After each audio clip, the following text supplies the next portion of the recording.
paix et la grâce de Dieu soient avec vous. Amen. Gloire à Dieu. Et Dieu nous fait cette grâce d'être en sa présence pour continuer à l'adorer en esprit et en vérité, à l'entendre parler à nos cœurs, à nous communier également dans la présence du Saint-Esprit et sous son onction. Que le nom du Seigneur soit béni pour ce privilège et cette heureuse opportunité qui est nôtre de pouvoir nous retrouver en sa présence. Genèse, le chapitre 30, les versets 25 à 46, ce sera une longue lecture qui vaut la peine d'être faite. Nous allons lire Genèse chapitre 30, les versets 25 à 46, à la gloire de notre Dieu. J'apprécierais que nous puissions faire cette lecture et ensemble. Ça fait un bon bout de temps que je ne vous ai pas demandé de lire ensemble, de faire des lectures communes. On en faisait beaucoup avant les temps de pandémie. Et je crois que c'est toujours bon de faire participer le peuple de Dieu à la lecture qui balisera la prédication de la parole. Alors, vous n'avez pas besoin d'ouvrir votre micro, ça fera une cacophonie, mais avec votre micro fermé, les familles, les hommes, les femmes, les enfants peuvent lire ça ensemble à la maison, tandis que moi, je lis. Et de mon côté, à la gloire de notre Dieu. Genèse chapitre 30, verset 25 à 26. Votre micro est fermé, le mien est ouvert, à la gloire de notre Dieu. Vous y êtes, frères et sœurs? Amen. Lisons. Lorsque Rachel eut enfanté Joseph, Jacob dit à Laban, « Laisse-moi partir pour que je m'en aille chez moi dans mon pays. Donne-moi mes femmes et mes enfants pour lesquels je t'ai servi, et je m'en irai, car tu sais quel service j'ai fait pour toi. » Laban lui dit, « Puissé-je trouver grâce à tes yeux? Je vois bien que l'Éternel m'a béni à cause de toi.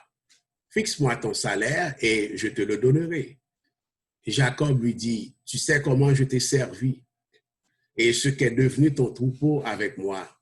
Car le peu que tu avais avant moi, c'est beaucoup accru. Et l'Éternel t'a béni sur mes pas.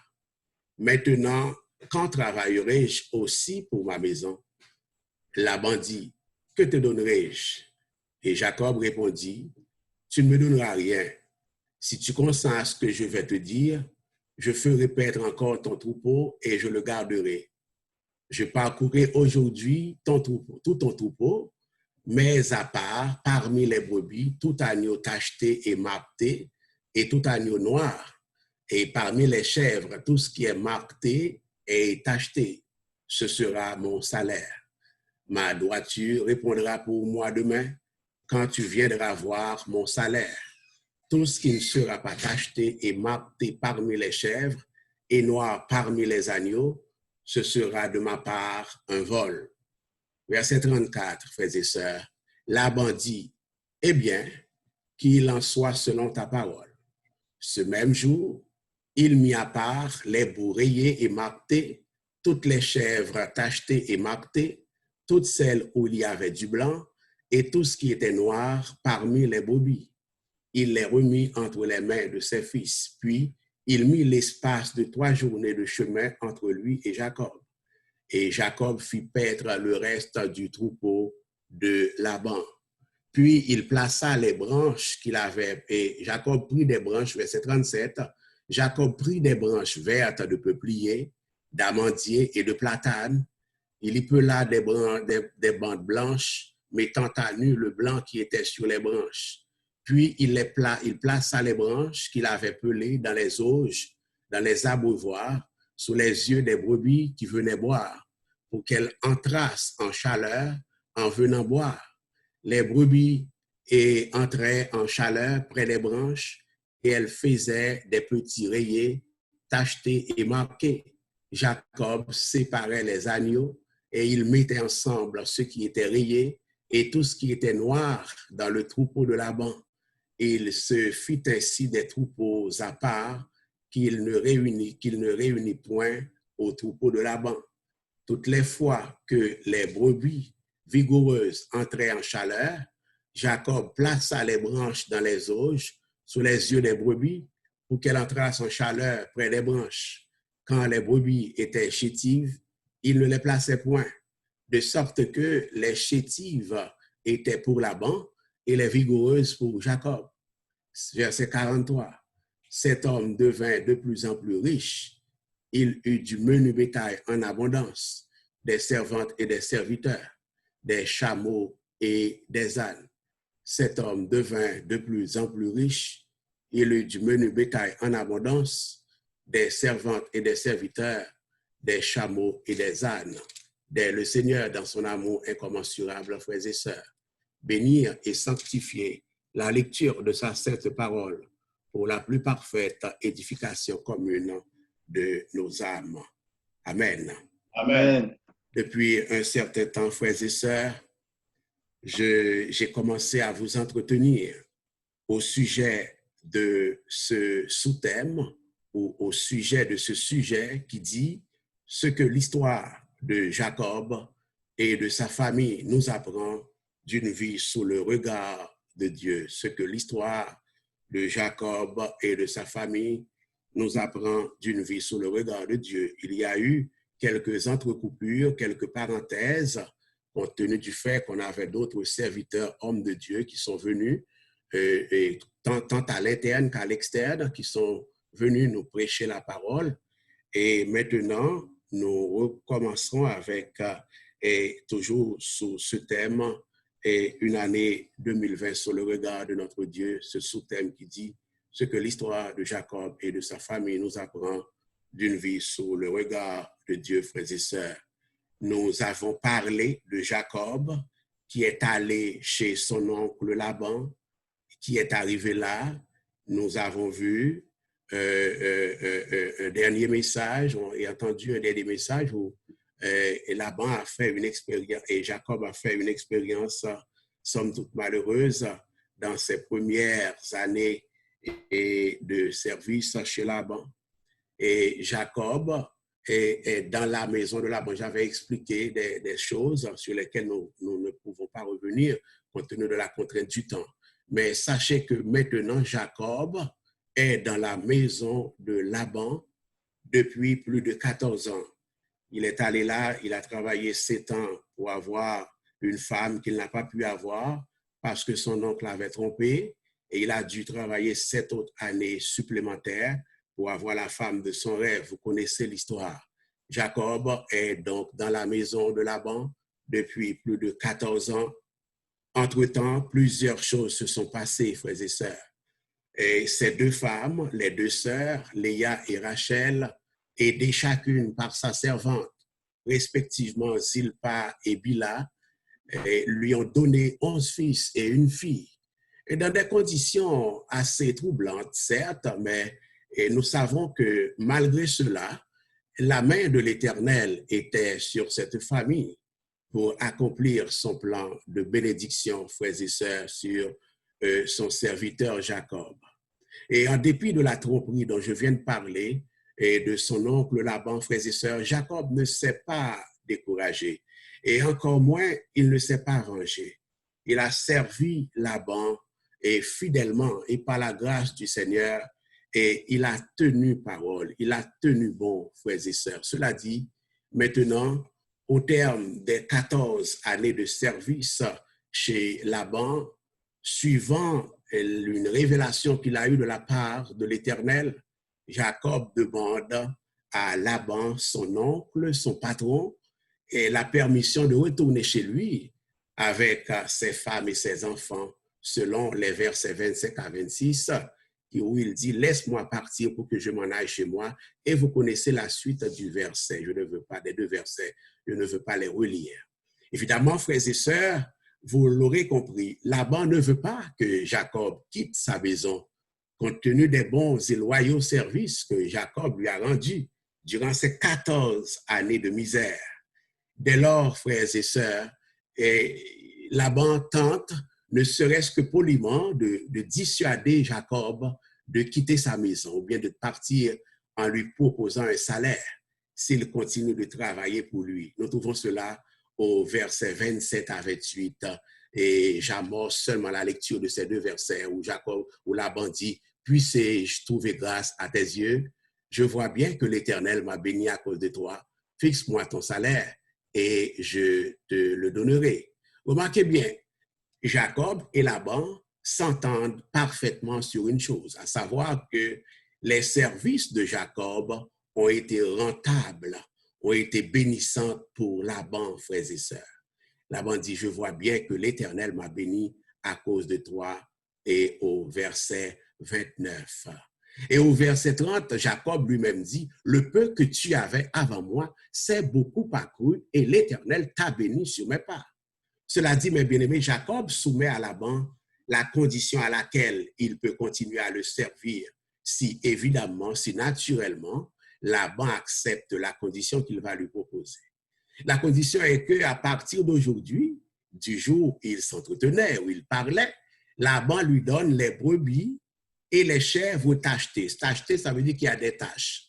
Et de son troupeau, ainsi que tout agneau noir de ce même troupeau. Nous trouvons cela au verset 31 à 33. Quand Laban dit, que te donnerai-je?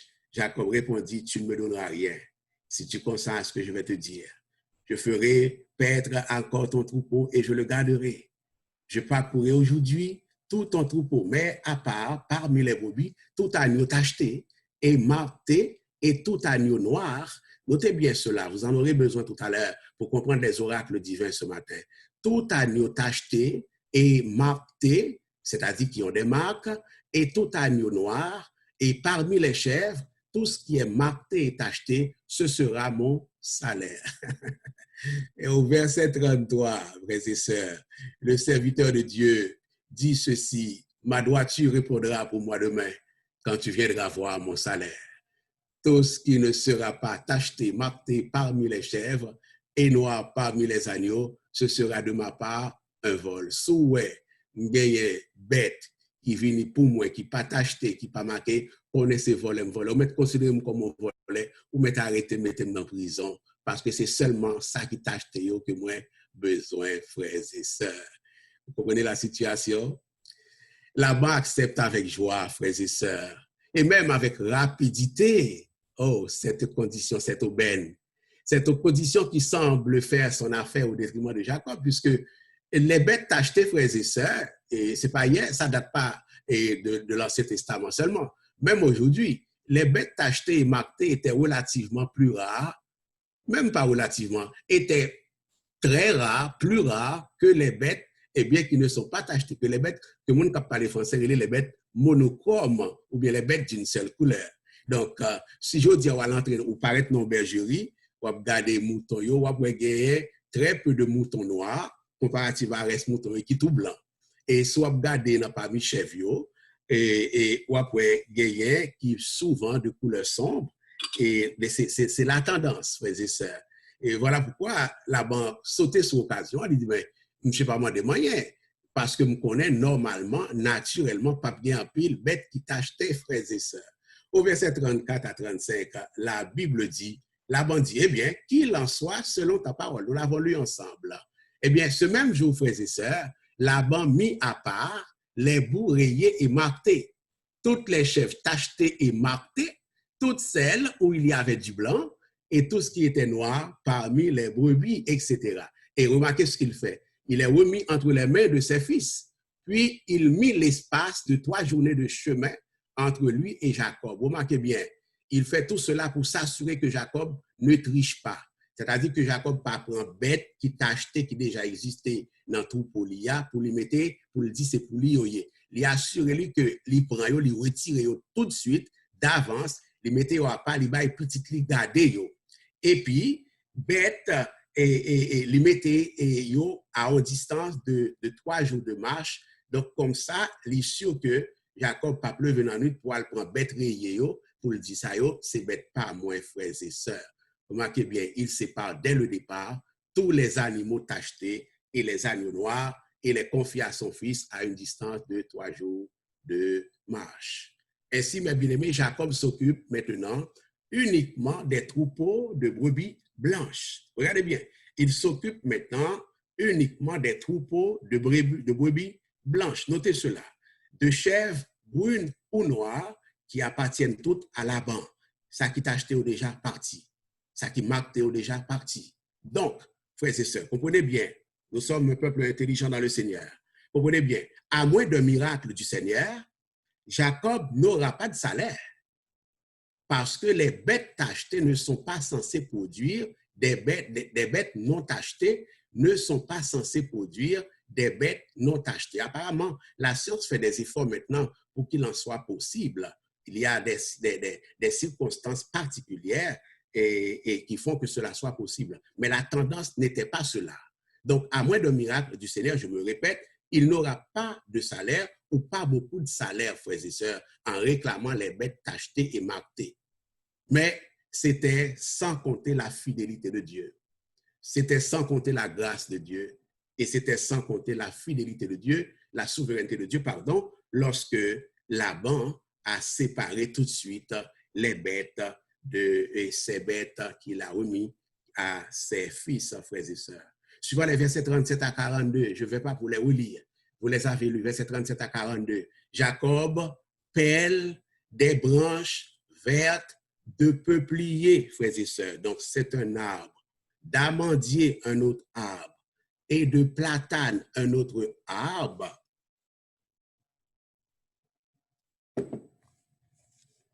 Pour former des bandes blanches. Verset 37 à 42. Jacob pèle des branches vertes de peuplier, d'amandier et de platane pour former des bandes blanches. Il place ses branches tout près des abreuvoirs, en sorte que, lorsque les brebis viennent boire et s'accoupler, elles accouchent selon sa conception des choses. Mais le vrai terme, ce n'est pas accoucher, c'est mettre bas quand on parle des animaux. Mais moi, je dis accouche pour que ça soit plus clair. Afin qu'elles accouchent ou qu'elles mettent bas des agneaux tachetés. De plus, frères et sœurs, le serviteur de Dieu met des béliers de couleur sombre en face des brebis blanches pour que, selon sa conception des choses, les brebis blanches puissent accoucher, ou bien, le vrai terme, mettre bas des brebis de couleur sombre. Ce double procédé utilisé par Jacob, frères et sœurs, je l'explique. Cela relève d'une croyance populaire qui frise le folklore et même, en quelque sorte, la superstition. Ce procédé était très en vogue à l'époque où vivait Jacob, où les bergers s'occupaient des troupeaux, frères et sœurs. C'est une croyance qui voulait que ce que l'animal voit au moment de l'accouplement déterminait l'apparence, voire la couleur du petit que l'animal mettra au monde. Je répète, ce double procédé utilisé par Jacob relève d'une croyance populaire très en vogue dans l'Ancien Testament. Cette croyance voulait que ce que l'animal voit au moment de l'accouplement déterminait l'apparence et la couleur du petit animal que l'animal mettra au monde. Jusqu'au 19e siècle, frères et sœurs, cette croyance frisant la superstition prévalait encore.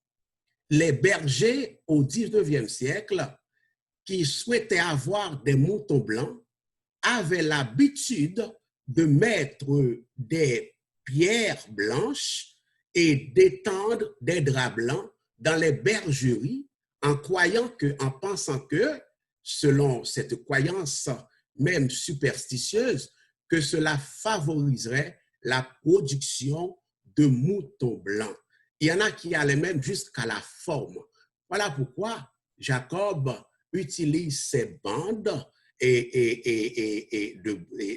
branches d'arbres et il fait des marques dessus, il fait des traces pour produire les moutons tachetés et marqués qu'il voulait avoir, les brebis marquées et tachetées qu'il voulait avoir. Et quand il mit les brebis blanches et devant des béliers sombres, c'est parce que, encore selon lui, eh bien, les béliers sombres, quand les brebis blanches voient les béliers sombres au moment de l'accouplement, eh bien, ça va influencer la couleur des petits, eh bien, que les brebis vont mettre au monde. Cette croyance animait Jacob parce qu'il était un berger de son temps, frères et sœurs. C'est très important de comprendre cela parce qu'il y a des gens qui peuvent lire ce passage et vous appeler, vous dire, écoutez bien, regardez un homme qui a fait de la magie et Dieu l'a béni. Alors, c'est bien important de comprendre cela, frères et sœurs. Eh bien, Jacob était un homme de son temps. Eh bien, il n'était pas complètement, bien qu'il était en relation avec Dieu, il n'était pas complètement débarrassé des croyances, même superstitieuses de son temps, et cela semblait normal jusqu'à temps que Dieu travaille dans la vie de son serviteur l'oratoire. Jacob croyait que tous les bergers de son temps, et comme tous les bergers de son temps, que ce qu'il avait devait avoir nécessairement un impact sur la couleur des animaux qui sont nés. Et ainsi, ça va déterminer un gros salaire parce qu'il a la capacité, selon lui, de produire le nombre d'animaux rayés et tachetés qu'il voulait avoir parce que c'était ça sa part, frères et sœurs bien-aimés. Toutefois, des études sérieuses ont démontré plus tard qu'il n'y avait aucune vérité, comme vous pouvez le comprendre, dans cette croyance superstitieuse. En d'autres termes, ce n'est pas, et je commence à prêcher, en d'autres termes, frères et sœurs, ce n'est pas l'intelligence de Jacob ou bien l'artifice que Jacob a utilisé qui l'a béni, qui l'a conduit à la bénédiction. Je répète, ce n'est pas le procédé artificiel, artificieux et superstitieux et folklorique que Jacob a utilisé qui a engendré sa bénédiction que nous avons lue au verset 43 quand le texte dit « Cet homme devint riche ». C'est plutôt l'Éternel qui a béni Jacob parce que Jacob est l'enfant choisi par Dieu de toute éternité pour le bénir et choisi par Dieu pour être le père du peuple choisi et béni de Dieu. Je répète, ce n'est pas le procédé de Jacob qui l'a béni, c'est plutôt l'Éternel des armées, le Dieu de Jacob, le Dieu d'Abraham, son père, et de Isaac, son père, et Abraham, son grand-père, de Isaac, son père, qui a béni Jacob parce que Dieu a choisi Jacob de toute éternité pour le bénir, et non seulement pour le bénir, mais pour bénir un peuple à travers lui, à savoir, eh bien, le peuple du Seigneur. Quand on lit le texte sans l'analyser, frères et sœurs, on risque d'avoir l'impression que le procédé de Jacob a porté fruit. Surtout quand il est écrit au verset 39, les brebis entraient en chaleur près des branches et elles faisaient des petits rayés tachetés et marqués selon ce que Jacob voulait. Il avait ce qu'il voulait. Il pouvait, d'après lui, déterminer quel type d'animaux il pouvait avoir. Et au verset 43 qui dit, cet homme devint de plus en plus riche. Il eut du menu bétail en abondance, des servantes et des serviteurs, des chameaux et des ânes. Rappelez-vous que quand Jacob est arrivé chez Laban dans les premières semaines, dans les premières journées, il n'avait rien.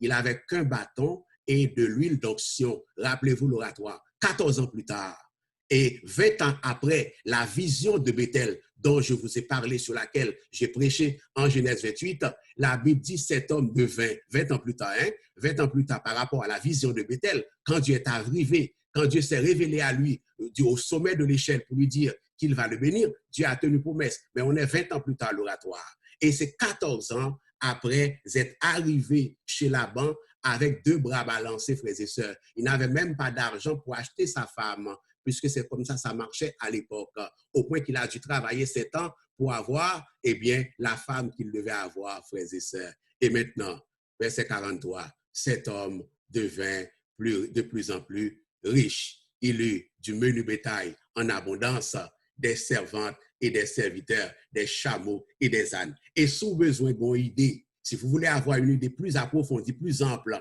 sur la bénédiction de Jacob, va lire Genèse 32, versets 14 à 15. Ou après, qui quantité animale que Jacob voyait by frère Esaü pour le capable acheter la paix avec lui, pour le capable réconcilier avec lui. Ou après que si moun sa ka voyé by frère tout animal sa yo, que dit de ça le garder pour lui, que dit de ça le gagner, frères et sœurs. Jacob est béni parce que Dieu a promis de le bénir. Il est béni non par la superstition, mais à cause de la grâce et de la fidélité de notre Dieu, qui a voulu tenir promesse, les promesses qu'il avait faites à Abraham, à Isaac et à Jacob lui-même, frères et sœurs. Trop souvent, mes bien-aimés, dans la vie, les gens ne donnent pas à Dieu le crédit qu'il mérite quand Dieu les bénit. Et les gens donnent le crédit parfois quand ils sont bénis à leur atout, à leur contact, à leur connaissance, à leur influence, à leur croyance, à leur relation, à leur intelligence et non à Dieu. Mais même au cours de témoignages, certaines personnes, frères et sœurs, ont plus tendance à parler de ce qu'elles ont fait au lieu de parler de ce que Dieu a fait dans la vie. Mais remarquez bien, Jacob ne fait pas cela. Car dans Genèse 31, versets 9 à 12, Jacob reconnaît humblement et avec reconnaissance, sans ambiguïté, que c'est la main de l'Éternel qui l'a béni, frères et sœurs. Dans ce passage, Jacob dit à ses femmes que c'est Dieu qui l'a béni. Je vais regarder Genèse 31, versets 9 à 12 avec vous. Mais avant, voyons les versets 6 à 8 pour comprendre la souveraineté et la grâce de Dieu, frères et sœurs. Genèse 31, versets 6 à 8. Et Jacob dit à ses femmes, et à Rachel et à Léa, vous savez vous-même que j'ai servi votre père de tout mon pouvoir. Verset 7, Genèse 31. Et votre père s'est joué de moi et a changé 10 fois, frères et sœurs, 10 fois, pas une fois. Votre père a changé 10 fois mon salaire. J'en parle parce qu'on en a besoin dans notre prédication. Mais l'homme de Dieu continue pour dire dans Genèse 31, verset 7, mais Dieu ne lui a pas permis de me faire du mal. Écoutez bien, mais Dieu ne lui a pas permis de me faire du mal. Verset 8, quand il disait, attendez, oui, frères et sœurs, quand il disait, c'est-à-dire, quand Laban disait, les tachetés seront ton salaire, c'est-à-dire, les tachetés seront ton salaire à toi, Jacob, attendez, oui, frères et sœurs, toutes les brebis faisaient des petits tachetés. Et quand il disait, les rayés seront ton salaire, toutes les brebis faisaient des petits rayés. Vous savez comment ça se fait? Ça se fait par la puissance et la souveraineté de Dieu. Parce que Dieu exerce son pouvoir sur le règne animal. Vous avez étudié ça avec moi. Ça va, frères et sœurs? Le Dieu que nous servons exerce son pouvoir, son autorité, sa préscience, sa science sur le règne animal. Ainsi, chaque fois que Laban dit les tachetés seront ton salaire, toutes les brebis faisaient des petits tachetés. Et quand il disait les rayés seront ton salaire, toutes les brebis faisaient des petits rayés. Frères et sœurs, c'est monde qui en a fait à bon Dieu, c'est monde qui brave, frères et sœurs. Dieu a pris au verset 9, Dieu a pris à votre père son troupeau et me l'a donné. Genèse 31, verset 9. Dieu a pris à votre père son troupeau et me l'a donné. Autant, verset 10, autant où les brebis entraient en chaleur, je levai les yeux et je vis en songe que les brebis qui couvraient les brebis et les boucs qui couvraient les brebis étaient rayés, tachetés et marqués. Verset 11, Genèse 31. Et l'ange de Dieu me dit en songe, Jacob, je répondis, me voici. Il dit, lève les yeux et regarde. Tous les bouts qui couvrent les brebis sont rayés, tachetés et marqués, car j'ai vu tout ce que te fait Laban. Nous y reviendrons, frères et sœurs. Notez bien, Dieu a béni Jacob parce que Dieu a vu tout ce que Laban lui fait. Dieu a béni Jacob parce que Dieu a vu tout ce que Laban lui fait. Jacob pensait que c'est son procédé, pouvait penser que c'est son procédé qui a marché, mais Dieu est venu lui révéler que ce n'est pas son procédé qui a fonctionné, c'est plutôt la main de Dieu qui était derrière le succès de Jacob. Les animaux ont bien pu regarder les arbres pelés, les branches d'arbres pelés, mais Dieu a été le moteur, le catalyseur de cette transformation subie par les petits des animaux quand ils devaient être nés, quand ils devaient voir le jour, frères et sœurs. Il n'y a pas de puissance dans le procédé que Jacob a utilisé, c'est plutôt dans la main de Dieu que cette puissance réside, frères et sœurs. Mais non seulement Dieu bénit Jacob comme cause secondaire de sa bénédiction parce qu'il a vu ce que Laban lui fait. Mais Dieu bénit Jacob pour une autre raison beaucoup plus fondamentale encore, à savoir, c'est ce que Dieu a toujours promis à Jacob de faire, notamment lors de la vision de l'échelle à Béthel en Genèse chapitre 28, frères et sœurs. Pour comprendre qui est Dieu et pourquoi Dieu a béni Jacob, maintenant que son serviteur subit les pires injustices, maintes fois répétées de Laban, il faut se souvenir, frères et sœurs, de la vision de l'échelle à Béthel, quand Jacob a vu et l'Éternel, il a entendu lui parler du haut de l'échelle. Dans cette vision, vous vous rappelez, Dieu est apparu à Jacob, particulièrement dans Genèse 28, où nous avons parlé, prêché la parole, versets 13 à 15. Il lui a dit, eh bien, je suis l'Éternel, le Dieu d'Abraham, ton père, et le Dieu d'Isaac. La terre sur laquelle tu es couché, je la donnerai à toi et à ta postérité. Le verset 14, ta postérité sera comme la poussière de la terre. Tu t'étendras à l'Occident et à l'Orient, au septentrion et au midi. Et toutes les familles de la terre seront bénies en toi. Je suis avec toi, verset 15. Je te garderai partout où tu iras et je te ramènerai dans ce pays, car je ne t'abandonnerai point que je n'ai exécuté ce que je dis. Donc, Dieu a tenu ses promesses de bénédiction faites en Genèse 28, verset 13 à 15, à son serviteur Jacob. Et cela, frères et sœurs, sous 4 aspects. Rappelons-nous ces 4 aspects rapidement. Jacob a reçu de Dieu la promesse que ses descendants seront aussi nombreux que la poussière de la terre. Nous savons que quand cette promesse a été faite, en Genèse 28, verset 14, sur laquelle j'ai prêché, Jacob n'avait même pas encore de femme. Mais maintenant, en Genèse 30, verset 26, Jacob est en mesure de dire à son patron, donne-moi mes femmes et mes enfants pour lesquels je t'ai servi et que je puisse partir dans mon pays.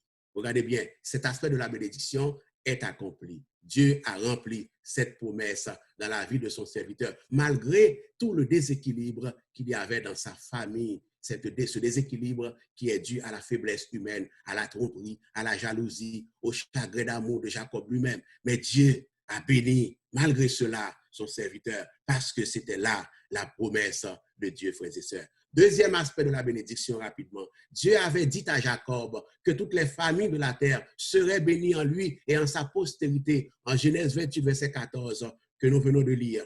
En Genèse 30, verset 27, frères et sœurs, quelques années plus tard, Laban reconnaît qu'il a été béni à cause de Jacob. Il dit, je vois bien que l'Éternel m'a béni à cause de toi. Lui fait partie des familles de la terre, sans compter l'Église du Seigneur, frères et sœurs. Au troisième aspect de la bénédiction, Dieu bénit Jacob en lui accordant des bénédictions matérielles selon les promesses de Dieu. Verset 30, le chapitre 30, verset 43, nous l'avons lu ensemble. Cet homme devint de plus en plus riche. Il eut du menu bétail. Là encore, Dieu a tenu promesse. Et enfin, quatrième aspect de bénédiction, Dieu avait dit à Jacob qu'il le ramènerait dans le pays de la promesse. En Genèse 28, verset 15. Maintenant que l'heure de son retour a sonné, Jacob dit à son patron, laisse-moi partir pour que je m'en aille chez moi. Et il finira au chapitre 31 à se rendre au pays de Canaan, frères et sœurs. Quel Dieu que nous servons. Il a tenu les 4 aspects de sa promesse faite à Jacob, à son père et à son grand-père. Dieu a béni Jacob d'une autre manière, frères et sœurs. Une manière à laquelle les gens ne réfléchissent pas beaucoup, peut-être, mais c'est pourtant une autre manière très, très importante dont Dieu a béni Jacob. C'est que, frères et sœurs, dans toutes les cultures, par contre, si vous faites observation ça, dans toutes les cultures, le prénom Jacob a toujours été très populaire. Hein? Plus près de nous dans le temps et dans l'espace. Un sondage mené par un organisme américain a révélé que le nom Jacob, le prénom Jacob, le prénom masculin, c'était en 2007, hein, c'était le prénom le plus populaire aux États-Unis. Ça aussi, c'est une bénédiction, frères et sœurs. Je connais que des gens qui des noms à cause des sportifs, Lionel Messi, des gens qui Pelé, etc., qui fait des noms populaires aussi. Mais Jacob a un nom, ça lui-même pour l'autre raison. C'est bénédiction, bon Dieu, qui a poursuivi Jacob toujours, même après la mort de Jacob. Je suis convaincu qu'il y a une marque de bénédiction dans cette réalité. Dans la Bible, frères et sœurs, le nom Jacob est également très populaire. Dieu est appelé Dieu de Jacob environ 25 fois dans la Bible. Et plusieurs autres fois, la nation d'Israël est appelée la maison de Jacob. Admettons, frères et sœurs, par là, que ce sont des marques de bénédiction du Seigneur, frères et sœurs bien-aimés. Pourquoi toutes ces considérations? Pourquoi toutes ces considérations? C'est pour nous dire une chose. La première chose que l'histoire de Jacob, à travers toutes ces considérations que nous venons de faire, toutes ces formes de bénédiction promises et accomplies et données, la première chose que l'histoire de Jacob nous apprend pour aujourd'hui, d'une vie sous le regard de Dieu, notez bien, c'est que parfois, la bénédiction que Dieu a promise est obscurcie par des chagrins et des épreuves. Je répète, pour aujourd'hui, l'une des choses que l'histoire de Jacob et de sa famille nous apprend d'une vie sous le regard de Dieu, c'est que parfois, la bénédiction que Dieu a promise à ses enfants, à ses serviteurs, à ses églises, à ses familles, à ses ouvriers, est obscurcie par des chagrins et des épreuves. Nous la voyons dans la vie de Jacob. C'était le cas pour Jacob. Dieu avait longtemps promis de bénir la vie de Jacob. Mais au fil des ans, frères et sœurs, compte tenu des problèmes, des tracas, des épreuves, des injustices, des misères que Jacob a dû subir, entre autres, entre les mains de Laban, Jacob devait se demander, arrivé à un certain moment de la durée, est-ce que Dieu avait oublié les promesses qu'il m'avait faites?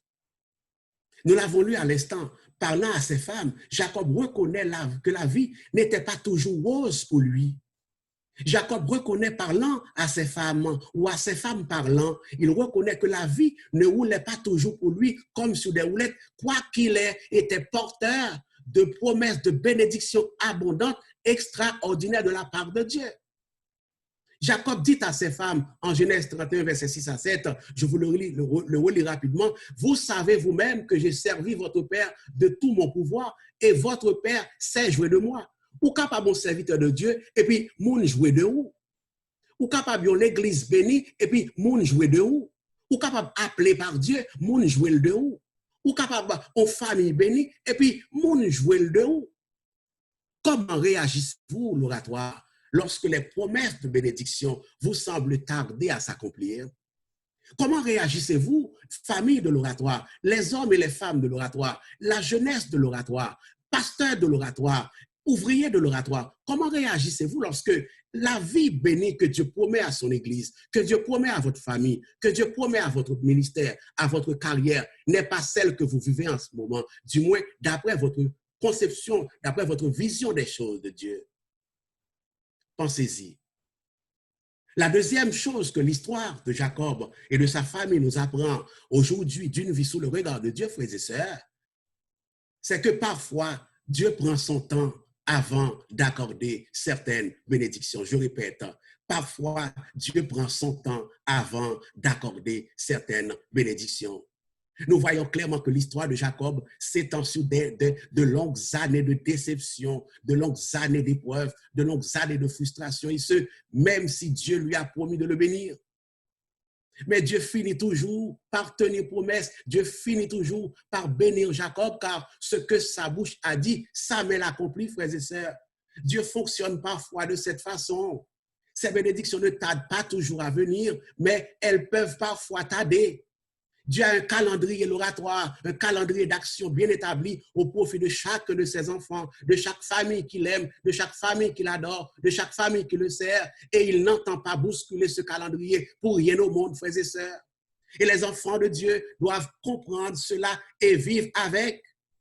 Heureusement pour nous, les attentes de Dieu, qu'elles soient longues ou plus ou moins longues, frères et sœurs, ne sont jamais une perte de temps. Les attentes de Dieu ne sont jamais des attentes sans but. Les attentes de Dieu ne sont jamais des attentes sans provision, frères et sœurs, en ce sens que Dieu est toujours en train de construire quelque chose de spécial dans la vie de son serviteur, dans la vie de son église, dans la vie de la famille qu'il aime, dans la vie du jeune qu'il aime, dans la vie de l'aîné qu'il aime. Dieu est toujours en train de construire quelque chose choses durant le temps d'attente. Parfois, frères et sœurs, dans les moments d'attente, Dieu essaye de renforcer le caractère et la confiance de son enfant bien-aimé, de sa famille bien-aimée, de son serviteur bien-aimé. Parfois, Dieu cherche à détourner l'attention de son Église. Dieu cherche à détourner l'attention de sa famille. Dieu cherche à détourner l'attention de son oint, de son serviteur, des choses de peu de valeur qui pourraient entraver sa marche spirituelle, son succès spirituel, sa performance spirituelle. Parfois, Dieu cherche à lui apprendre à admirer la parole de Dieu, à contempler et la présence de Dieu dans sa vie avant de lui donner ce que Dieu lui a promis, frères et sœurs. Nous devons demander à Dieu la grâce de comprendre ces choses.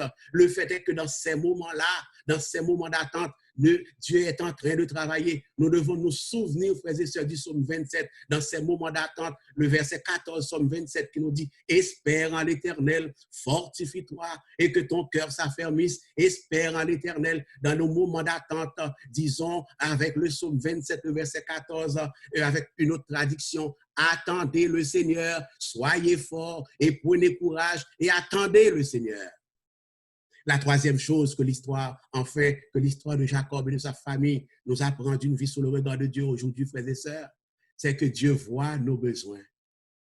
Dieu voit nos problèmes. Dieu voit nos douleurs. Dieu voit nos luttes. Dieu voit nos chagrins. Dieu voit nos souffrances. Et il agit avec compassion envers nous, même quand il semble se taire et que nous ne le voyons pas. Je répète. La troisième chose que l'histoire de Jacob et de sa famille nous apprend d'une vie sous le regard de Dieu, c'est que Dieu voit nos besoins, nos problèmes, nos douleurs, nos luttes, nos chagrins, nos souffrances, nos déceptions, nos frustrations, nos amertumes, et il agit avec compassion envers nous, même quand il semble se taire et que nous ne le voyons pas. Je vous avais dit tout à l'heure de garder en vue le verset 12 du chapitre 30 de Genèse. Il dit ceci, ce texte dit ceci, et Dieu dit, j'ai vu tout ce que te fait Laban. Je répète, j'ai vu tout ce que te fait Laban. Dieu voit tout ce que te fait la maladie, sœur ou frère. Dieu voit tout ce que te fait les problèmes au travail. Dieu voit tout ce que te fait les difficultés dans tes études. Dieu voit tout ce que te fait, quoi d'autre, que sais-je encore? Imaginez tous les obstacles qui sont devant vous. Dieu les voit. Dieu voit vos besoins. Dieu voit vos problèmes. J'ai vu tout ce que te fait Laban. Est-ce que Jacob le savait? Peut-être. Est-ce qu'il en était convaincu? Peut-être. Mais cela n'empêchait pas que c'était vrai, parce que Dieu promène les regards, regarde ceux qui se confient en lui. Il regarde les bons, il regarde les méchants, frères et sœurs. Remarquez, il n'y a aucune trace de Jacob en train de prier quand Dieu dit ça. J'ai vu tout ce que te fait Laban. Je ne vous dis pas de ne pas prier, de ne pas vivre une vie de prière, au contraire, vous me connaissez. Mais quand Dieu veut vous bénir, quand Dieu est avec son serviteur, quand Dieu veut tenir promesse, quand vous êtes un enfant de Dieu, Dieu n'a pas besoin d'attendre que tu pries pour voir vos besoins. Dieu n'a pas besoin d'attendre que tu pries pour entendre les cris que vous font pousser vos oppresseurs, vos ennemis, vos adversaires, frères et sœurs. Dieu a simplement vu les difficultés, les frustrations, les souffrances, les déceptions et la misère de Jacob, et Dieu a décidé de lui faire justice, d'autant, frères et sœurs, qu'il a promis à son serviteur de le bénir. Il en va de même pour vous et moi. Parfois, nous sommes dans un océan d'épreuves et de souffrances. Nous nageons à contre-courant. La vie, nous avons l'impression que la vie ne veut plus de nous, frères et sœurs. Nous gémissons chaque matin sous le poids de lourds fardeaux dans la famille, au travail, à l'église, dans nos finances, dans nos santé, d'une difficulté qui nous écrase. Et nous sentons que Dieu se fait discret. Où est Dieu dans ce moment difficile? Où est mon Dieu qui m'a promis d'être avec moi tous les jours, et cela jusqu'à la consommation des siècles? Et quand cela est le cas, nous pleurons nuit et jour, frères et sœurs, et nous n'entendons pas Dieu parler. Du moins, nous ne l'entendons pas parler à haute voix. Mais rassurez-vous, l'oratoire, Jésus est là. Jésus vous écoute, même lorsque vous n'êtes pas en train de prier. Dieu entend vos gémissements à l'oratoire. Dieu entend vos gémissements, famille de l'oratoire. Dieu voit votre chagrin, jeune de l'oratoire. Dieu vous observe, homme de l'oratoire. Dieu prend note, femme de l'oratoire. Dieu travaille l'oratoire. Dieu souffle avec vous et Dieu répondra en son temps, frères et sœurs. En son temps, n'oubliez pas cela. En son temps. Ainsi, mes bien-aimés dans le Seigneur, Quand vous et moi, nous devons vivre en nous sentant mal aimés ou vides. Quand vous et moi, nous devons vivre en étant désemparés, en étant dans la misère, en étant malades, en subissant des injustices, en étant frappés par la mort de notre chair. Quand nous devons attendre le temps de Dieu et la réponse de Dieu, frères et sœurs, prions que le Seigneur nous fasse la grâce d'être confiants qu'il nous bénira richement et merveilleusement. Mais n'oubliez pas, en son temps seulement. Notre Dieu ne précipite pas les choses, frères et sœurs, en son temps.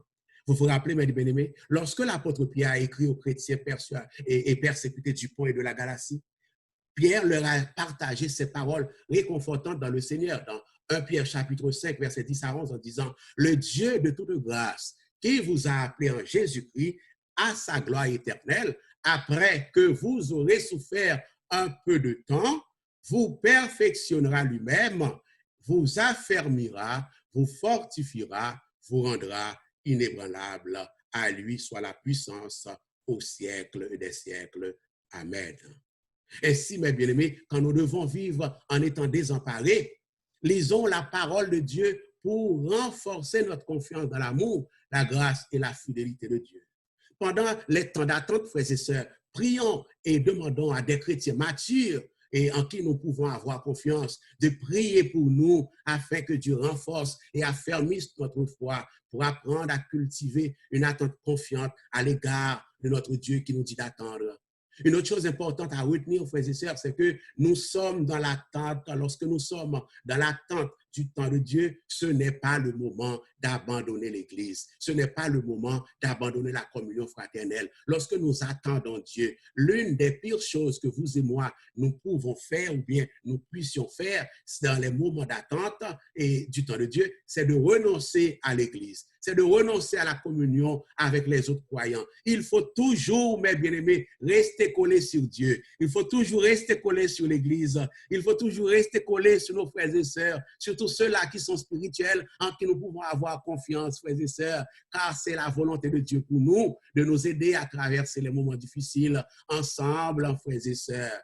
Ainsi aussi, frères et sœurs, quand nous devons vivre en nous sentant mal aimés ou vides, quand nous devons attendre le temps de Dieu et la réponse de Dieu, souvenons-nous, mes bien-aimés, que nous possédons des promesses de Dieu encore plus grandes, encore plus extraordinaires que les promesses que Jacob avait, frères et sœurs. Je vous en avais parlé l'une des fois passées. En effet, lorsque Jésus nous sauve, nous sommes richement bénis.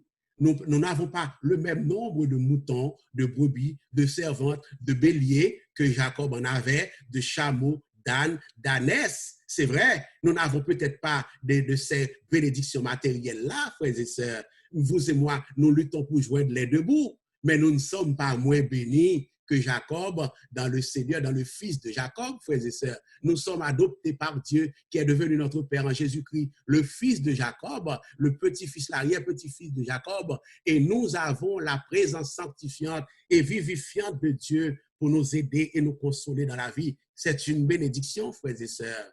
Dieu nous parle dans la Bible, Dieu nous parle par Jésus. Nous avons une famille dans l'Église, nous avons la capacité d'être des gens de bien et juste par le Saint-Esprit de Dieu qui agit puissamment en nous, nous sommes unis à Dieu, au Saint-Esprit, à Jésus-Christ. Ainsi, nous pouvons penser avec l'Esprit et la pensée du Christ et agir comme le Christ. C'est une bénédiction, frères et sœurs.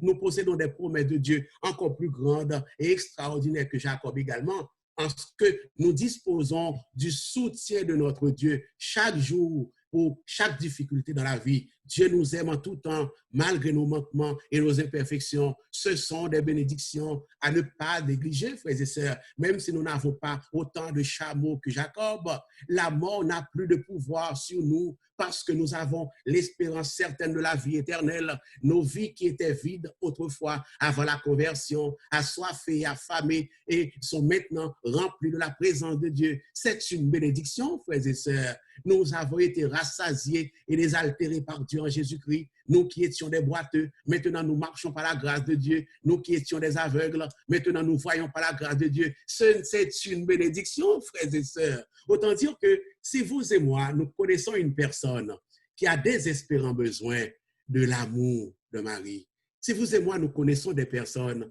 qui ont désespérément besoin de l'amour d'une femme, de l'amour d'un patron, de l'attention d'un pasteur, de l'attention d'une fidèle ou d'un fidèle, d'un père ou d'une maman.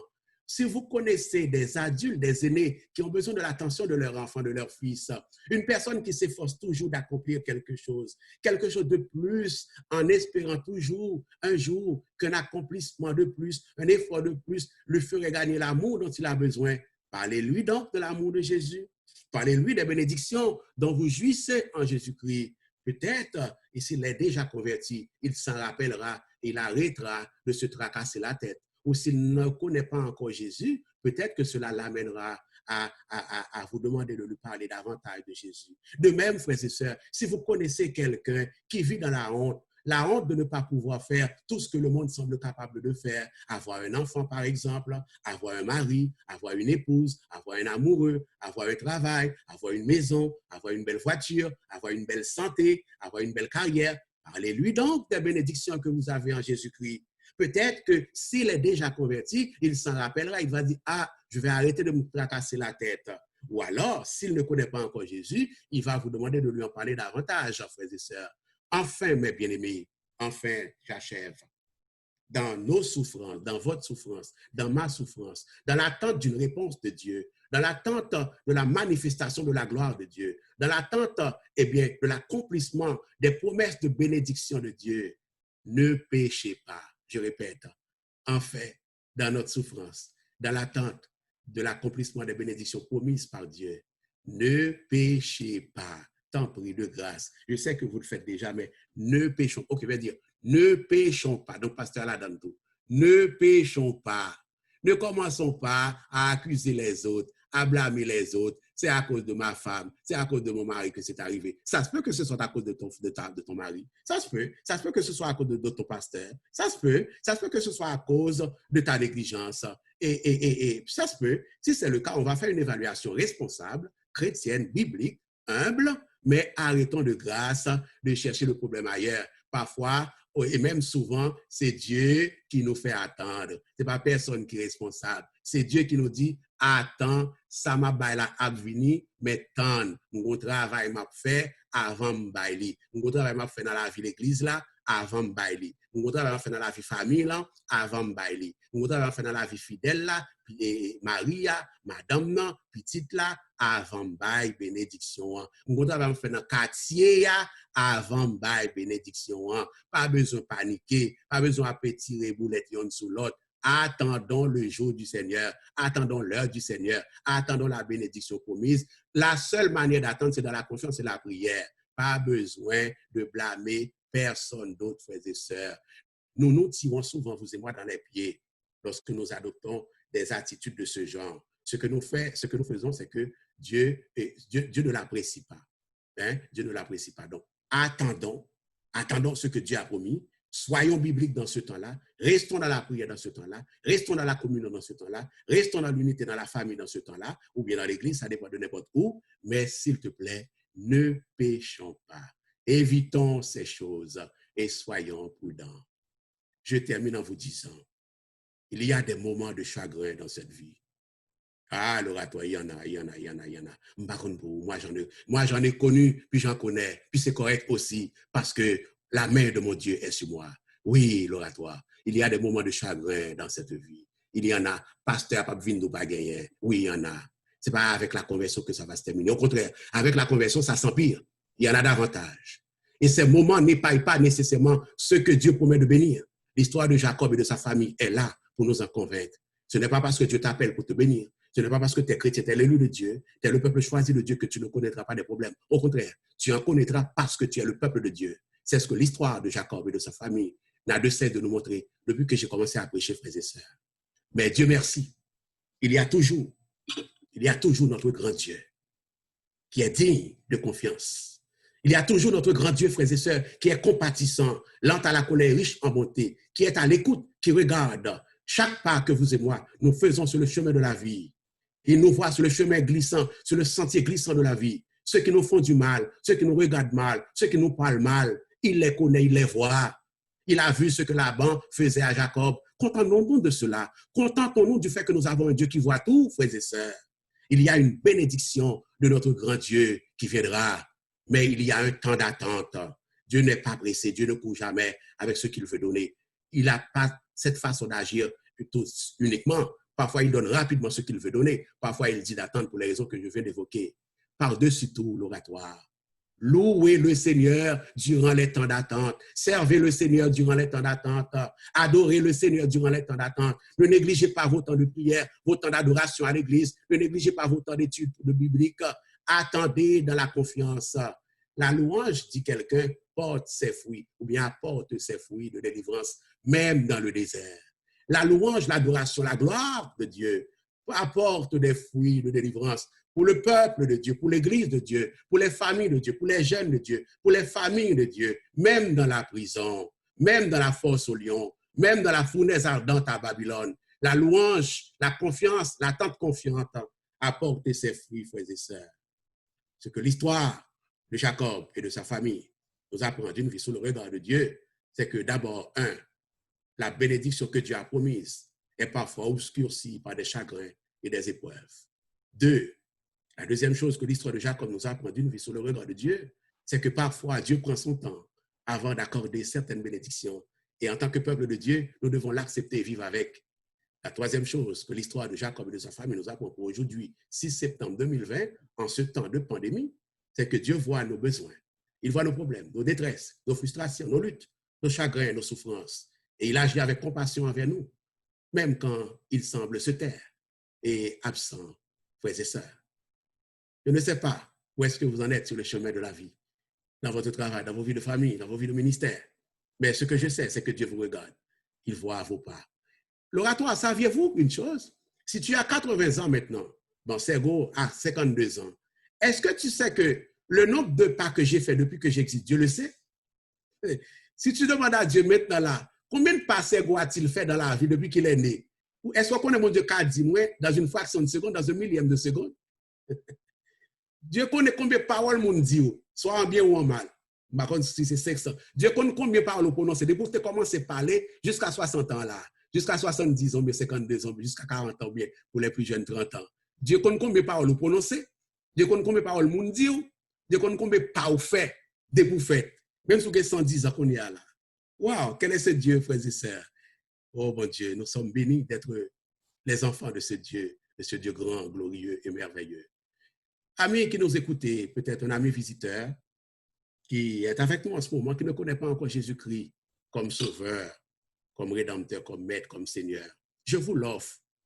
Jésus est parmi nous aujourd'hui. Et il n'est pas parmi nous juste pour les siens, pour nous qui sommes déjà à lui. Mais il est parmi nous pour sauver également ceux qui sont parmi nous, qui ne seraient pas encore sauvés. Comment y parvenir? Il suffit de prendre la décision de reconnaître que vous êtes un pécheur, que vous avez été vendu au péché, vous avez été livré à la domination du péché, et que Dieu a promis Jésus et il l'a donné pour vous sauver de votre péché, de la mort, du pouvoir de l'extinction, pour vous donner la vie éternelle. Et puis, après, vous êtes capable de les noms dans 514-494, 9893, vous êtes capable de dire Sergo, bien pasteur, vous avez pour nous parler davantage de Jésus. Vous êtes obligé de prendre une décision. On prend un temps pour nous faire ça avec vous. Et puis, si le cœur vous en dit, si le Saint-Esprit vous touche le cœur, vous pourrez être un des enfants de Dieu, jouissant de toutes les bénédictions que Dieu vient de nommer, que nous jouissons en ce moment dans la gloire de Dieu. Qu'il en soit ainsi pour nous tous, frères et sœurs, et que Dieu nous bénisse ensemble.